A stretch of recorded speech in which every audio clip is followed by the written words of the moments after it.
UP STF ने लखनऊ से संजय प्रकाश और संजय शेरपुरिया नाम के एक शख्स को गिरफ्तार किया।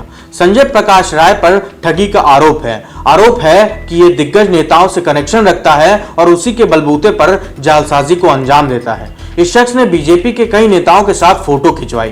कौन सा ऐसा नेता है बीजेपी का जिसके साथ संजय शेरपुरिया की तस्वीर ना हो, जिसके साथ वो हंसता मुस्कुराता चाय पीता फोटो खिंचवाता नजर नहीं आ रहा हो। बहुत अंदर तक पैठ रखता है संजय शेरपुरिया बीजेपी के।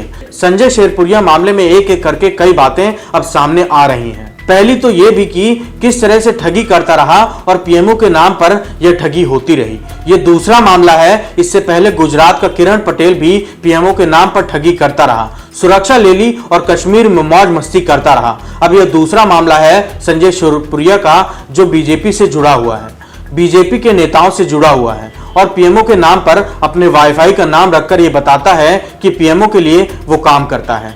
स्टेट बैंक ऑफ इंडिया का डिफॉल्टर भी है। संजय प्रकाश राय और उसकी पत्नी कंचन प्रकाश राय पर आरोप है कि उन्होंने अपनी कंपनी के जरिए एसबीआई को 350 करोड़ रुपए का चूना लगाया है। ये बीजेपी में शामिल लोग हैं। संजय प्रकाश शेरपुरिया ने ईडी की जांच निपटाने के नाम पर 11 करोड़ रुपए की ठगी की। यही नहीं, आरोप यह भी है कि खनन का पट्टा दिलवाने के नाम पर कई लोगों से करोड़ों लिए और रफा दफा कर दिया मामले को। जी हां, किरण पटेल बीजेपी से ताल्लुक रखता है। संजय प्रकाश शेरपुरिया ये भी बीजेपी से ताल्लुक रखता है।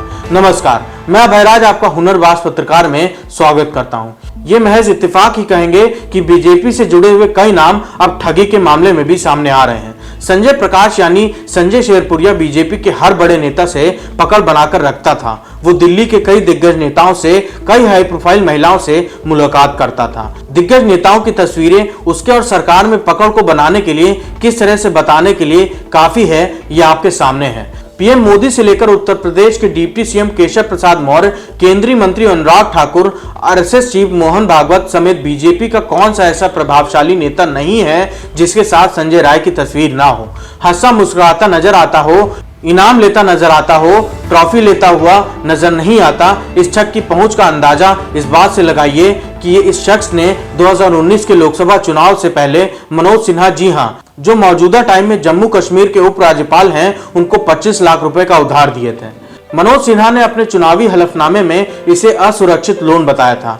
मनोज सिन्हा 2014 में यूपी के गाजीपुर से लोकसभा चुनाव जीते थे, लेकिन 2019 में वो बहुजन समाज पार्टी के उम्मीदवार अफजाल अंसारी से हार गए थे। मनोज सिन्हा को साल 2020 में जम्मू कश्मीर का उपराज्यपाल बना दिया गया। मनोज सिन्हा के 2019 के लोकसभा चुनाव हलफनामे में 57 लाख रुपए तक के 5 असुरक्षित लोन का जिक्र है, जिसमें संजय राय की ओर से दिए गए लोन सबसे ज्यादा यानी 25 लाख रुपए हैं। इसके अलावा 4 और लोग हैं जिनसे 3 लाख, किसी से 6 लाख, किसी से 8 और किसी से 15 लाख का कर्ज लिया था। लेकिन सवाल यह है कि मनोज सिन्हा का ऐसी क्या जरूरत आ गई थी कि 25 लाख रुपए एक ठग से लेने पड़े, और फिर अब कहा जा रहा है कि वो लौटाना चाहते हैं कि संजय शेरपुरिया मिल नहीं रहा। क्या ये बात हजम होने लायक है? संजय शेरपुरिया की इतनी बड़ी पहुंच कैसे हो गई कि बीजेपी के इतने बड़े कद्दावर नेता को वो उधार दे? क्या इतना बड़ा पूंजीपति है संजय शेरपुरिया? क्या बीजेपी में इतनी पकड़ है और बीजेपी इससे पल्ला झाड़ भी नहीं सकती है? क्योंकि जिस तरह की तस्वीरें हैं और जिस तरह का लेन देन है वो साफ है। भारतीय जनता पार्टी नेताओं के पास इस तरह का कोई मौका नहीं है कि वो इससे इनकार करें कि वो शेरपुरिया को नहीं जानते। ये ऐसा दूसरा मामला है जब पीएमओ में किसी बाहरी आदमी ने घुसपैठ बनाने की कोशिश की है।